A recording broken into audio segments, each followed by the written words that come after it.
যাকে ছেড়ে দিতে চাই তাকে রেখে দিতে হয়, যাকে ধরে বাঁচতে চাই সে দূরে চলে যায়। দেশের ক্রিকেট চিত্রটা যেন এমনই, যে কোচদের হাত ধরে এসেছে ক্রিকেটের পরিবর্তন, সে কোচদের ধরে রাখতে ব্যর্থ দেশের ক্রিকেট বোর্ড। আছে মুদ্রার উল্টো পিঠো, যারা মোটা অঙ্কের বেতন নিয়েও রাখতে পারছে না কোনো ভূমিকা, কোনো এক ক্ষমতায় ওরা টিকে থাকে, কারণটা অজানা।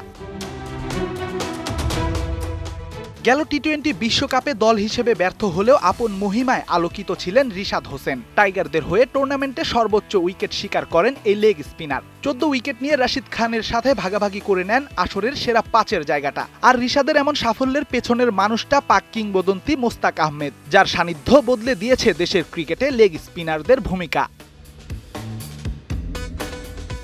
টি-20 বিশ্বকাপের আগে খণ্ডকালীন সময়ের জন্য মোস্তাককে ডেরায় ভিড়িয়েছিল বিসিবি।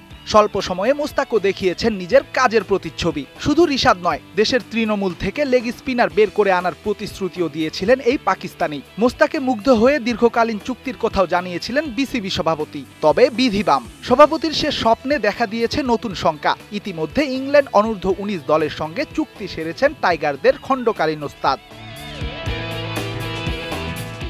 যদিও মোস্তাককে নিয়ে এখনো আশাবাদী বিসিবি, এবছর না হলেও চ্যাম্পিয়ন্স ট্রফির আগে টাইগারদের কোচ বানাতে চলছে তার সাথে আলোচনা। টু আর্লি, এই যেহেতু একজনের সাথে কথা হচ্ছে এবং both parties are in positive mood. আপনারা যে ইতিমধ্যে জেনেছেন যে আমাদের যে গত প্রেস কনফারেন্স হলো, সভাপতি মহোদয় বলেছেন যে আমরা ওর ব্যাপারে আগ্রহী এবং যেহেতু তার দিক থেকেও পজিটিভ আগাচ্ছে জিনিসটা, আমরা আপাতত তাকে নিয়ে চিন্তা করছি।